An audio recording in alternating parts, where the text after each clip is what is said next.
So for my personal pick, and if the Lakers don't move up or out of the NBA draft entirely, I'd really like a guy like Amari Williams at 55th overall.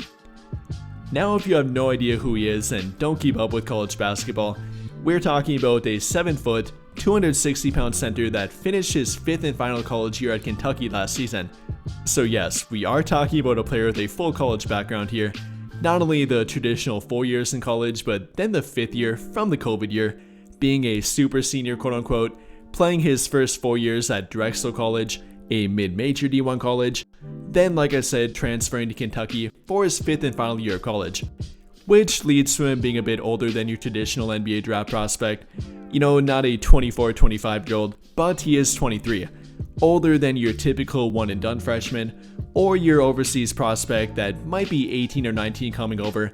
But in my opinion, that's actually a good thing for the Lakers.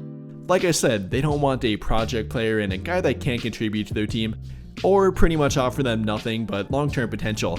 That's not the case here for Amari Williams. Yes, he might have a lower ceiling, maybe, especially compared to an 18 or 19-year-old that's taken for their long-term growth and potential. Yeah, compared to that player, he definitely has a lower ceiling. Obviously compared to a first-round draft pick, but even compared to some second-round draft picks, sure. But at the end of the day here, that's not what the Lakers need. They don't need a long-term prospect, a guy that could become something for them, but is a definite big risk. That's not the case here with Amari Williams. He's more of a floor player, quote-unquote, a guy that can offer you his baseline level of what he showed in college, and for himself, that means a guy that can offer rebounding, a great rebounder, a very good rim protector, a good rim runner, and a lot of the things that traditional big men offer, with some additional unique ability at the position. But before we talk about his skill set and what he might be able to offer at the NBA level, more about his intangibles and measurements here. Unfortunately, it was not an official NBA draft combine invite, so we don't have an official vertical or wingspan or height without shoes on measurement, but from college and looking at the tape here, is 7 foot, 260 pounds, is a very good athlete. I'd say probably a top 5 to top 10 center prospect athlete, can definitely be a good lob threat, can definitely be a good switchable defender and a very good rim runner, so that's a good baseline level for a center and for a traditional level center. And simply in terms of being NBA ready with his body, I'd say he's right at the top.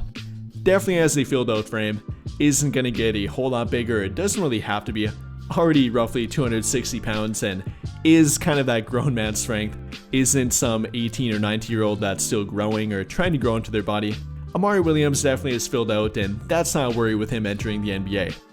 Can bang around with other NBA bigs, is even bigger than a whole lot of modern day centers, so that's not a problem with him. In regard to height, measurements, intangibles, there's a lot to like here with Amari Williams in my opinion. But after that, and then talking about his skill set, beginning with more of the traditional center stuff, definitely has that part covered here. Is a great rebounder and probably one of the top 5 best rebounders in the entire NBA draft. During his senior, or rather 5th and final year of college, Amari Williams grabbed 8.5 rebounds per game in roughly 23 minutes per game. Very impressive, and if you translate that to per 40-minute average, the guy grabbed roughly 15 rebounds per game, including 11.3 defensive rebounds per game and 3.6 offensive rebounds per game. Definitely a very committed and tough rebounder that knows how to use his size to his full advantage, pushing guys around the rim, getting great positioning down low, and simply never giving up on a play. That can definitely translate to the NBA level, simply a guy that fights hard to keep the ball alive and then grabbing it and dishing it back out for kickouts. That could be very valuable for a team like the Lakers who really did not have that last season. Even when Jackson Hayes was playing well for their team, rebounding is kind of the one thing that he didn't offer that much for their team. Isn't really that physical, more so was the lob threat and rim runner for their team, not the physical presence down low that would keep a bunch of plays alive for them.